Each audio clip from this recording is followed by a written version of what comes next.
kind of point guard, shooting guard. As you know, in our league today, there's, lead guards tend to score and do a lot of different things on the floor. We think he has the ability to score, handle. He's quick, fast, has positional size at 6'5" that we really liked, and brings a lot of intangibles. As a young man, he's the type of guy we will really enjoy having here. And Daniel Gafford, he's a tough-minded young guy that can run the floor, protect the rim, kind of prototypical big guys in our game today that do certain things. So we feel like we've added 2 young guys, and it's just a start to this off season for us, but we feel like it's a really good start, and very pleased with the results tonight. So I will take questions. Yes, Joe. John, Joe Kelly, Sun-Times. Just in case you didn't know. Obviously, at least from the scouting reports, the thing about Coby is, court vision and stuff wasn't that of a true point guard. Is that something that can be learned? Did you guys see other stuff in half-court sets that didn't show up, where it looked like he was just more of an open court guy, that you feel like when the game does slow down, he can still direct an offense and still run pick and roll? I mean, what exactly did you guys see? Well, first of all, he's a 19-year-old young man who, we have to keep that in mind. Most of these guys in this draft are not finished products. They're not anywhere close. Do we believe he will learn and grow? Absolutely. All of our background on him is he is the type of young man that will take the challenge on. So I do believe, as we talk as a staff, the way we want to play, you have to play faster in today's game. You have to get the ball up the floor. This young man can play an up-tempo game. And Jim has spoken often about how we want to have multiple ball handlers, guys who can take the ball off the board, push it up. Coby can run. He can shoot the ball. He, at North Carolina this year, as a freshman, he took on, a role with a lot of older guys, a leadership role.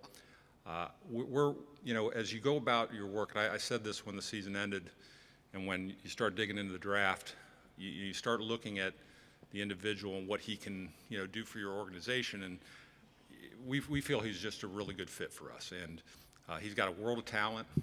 Yes, he can score the ball, but you have to score the ball in this day and age. But again, he's an added piece tonight. When we think back to 2 years ago, draft night, what we've done, we've added a lot of really good pieces in Zach, Lowry, Wendell. Now we add Coby. We've got Chandler and Daniel now, and we made the trade for Otto. So we feel we've made a significant jump. Now it's up to our players to obviously get better, perform at a high level. I think these 2 young guys, and you'll hear from Jim on Monday, they embody kind of that competitiveness that he wants to see and have on our basketball team. So there's, like I said, I think the most important thing is that Coby White's, a 19-year-old young man that's going to get better as a basketball player. He's just starting his career, and our job is to develop him and help him develop into the best player he can be.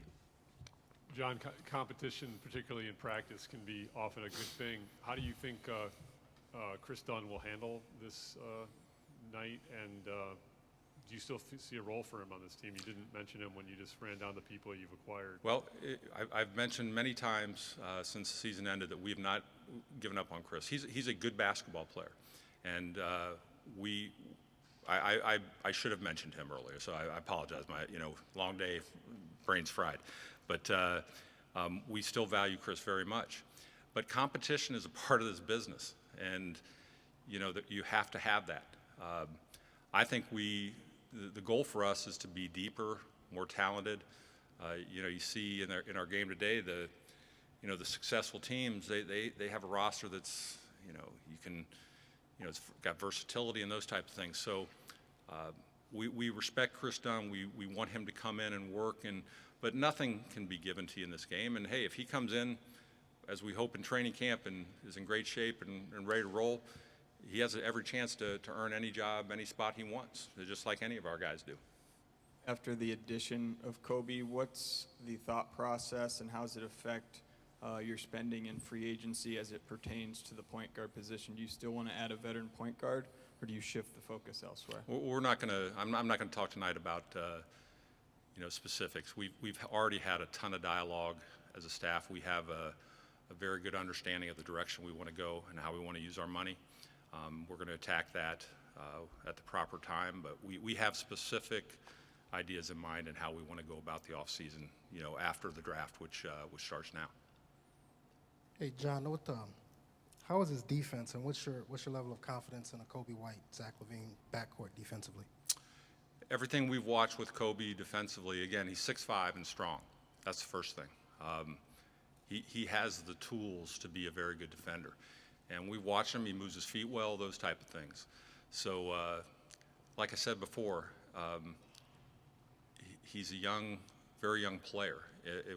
We can't go, you never go into these things thinking you have an established guy. He's going to get better as a basketball player. Our job with any young players, like we've talked about over the last several years with Lowry and Wendell, is to develop them, put them in an environment where they can get better, get stronger, and we feel like we do a pretty good, bless you, feel like we do a pretty good job of that. So.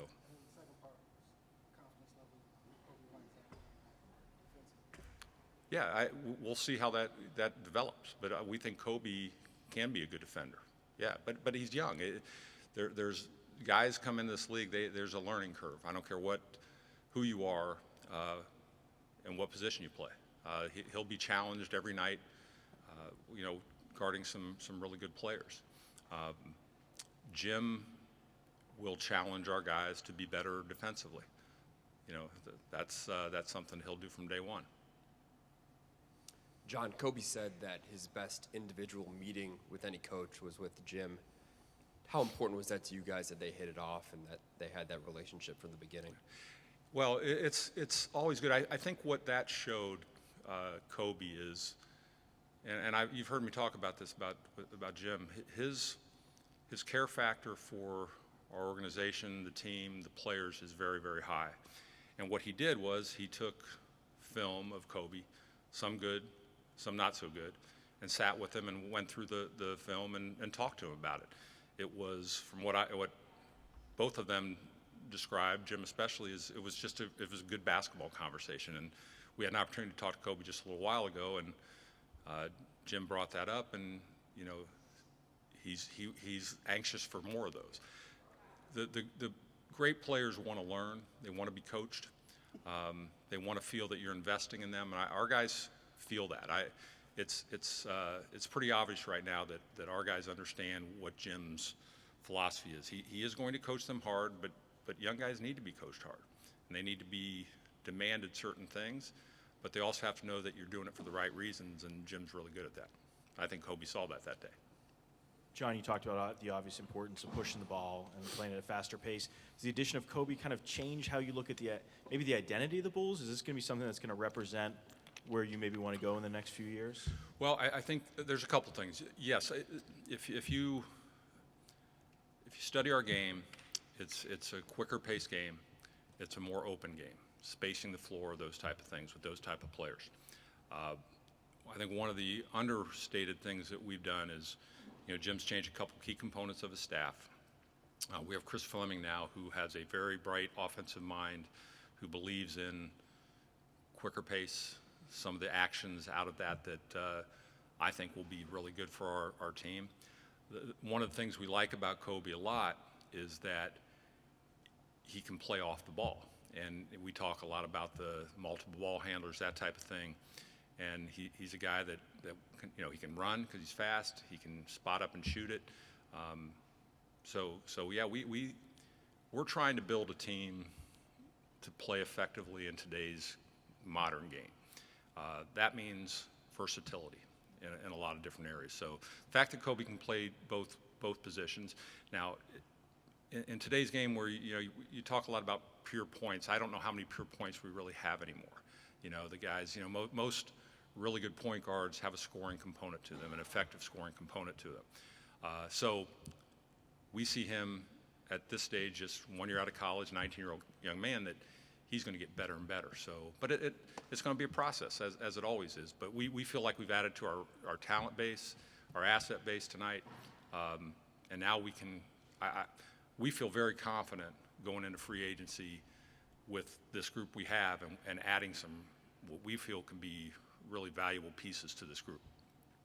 John, the night you dropped to 7, the night of the draft lottery, you said one of the first things you said was there are more than 7 players on our board that we like. So you talk confident. Obviously, you have kind of an idea, or you at least have to project how you think the board's going to go.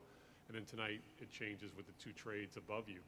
Did you think a point guard would be there at 7 all the way through that process? And how much did you maybe value one point guard over another? Well, today was right before the draft was, all these things going on. So we had, we really didn't know. There was a scenario there where we didn't think any point guard would be there, to be honest with you. But we were ready to go with a player that we would have been very, very comfortable with there.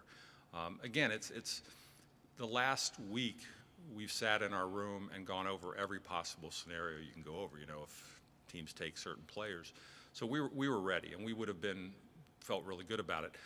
But Coby being available for us, it obviously addresses something that that I talked about at the end of the season, where it's a position that we want to get stronger at.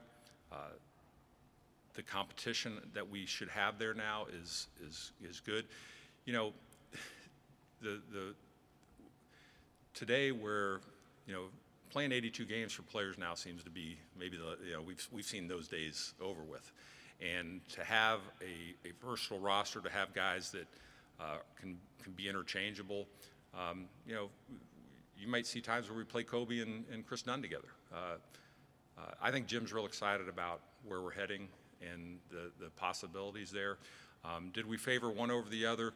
That's something we had internal discussions. We're not going to give that away, but we had our board in line, and we feel fortunate tonight that we walked out of there with Coby White and Daniel Gafford.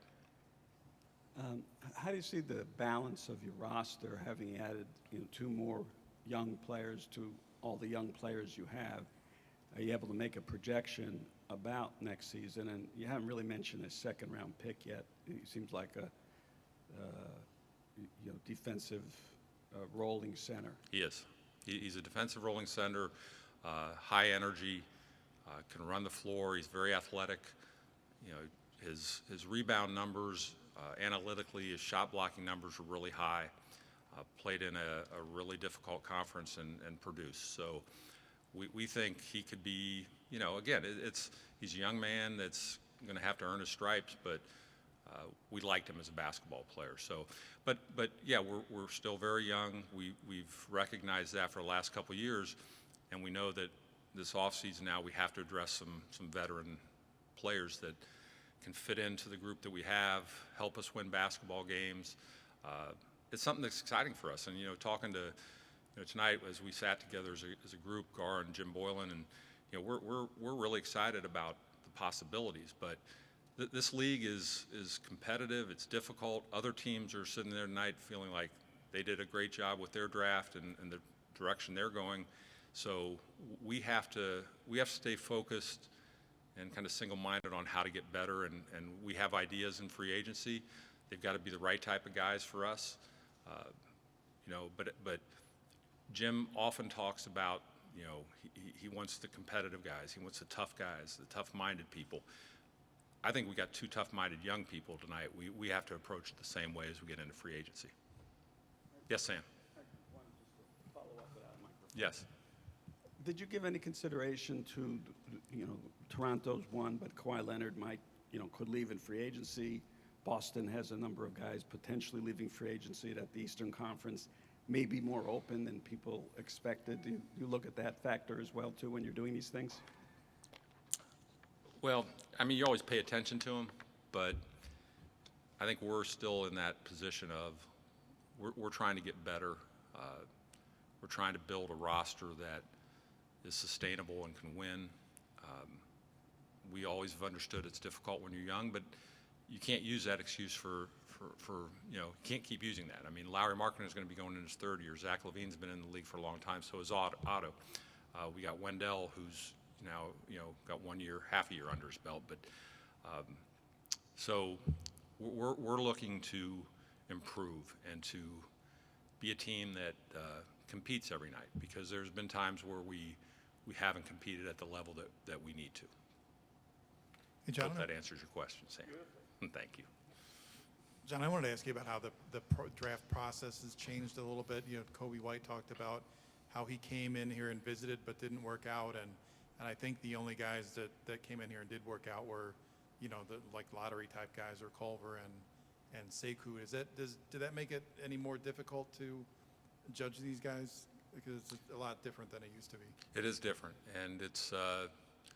I hope it's something that our league addresses without getting too deep into it.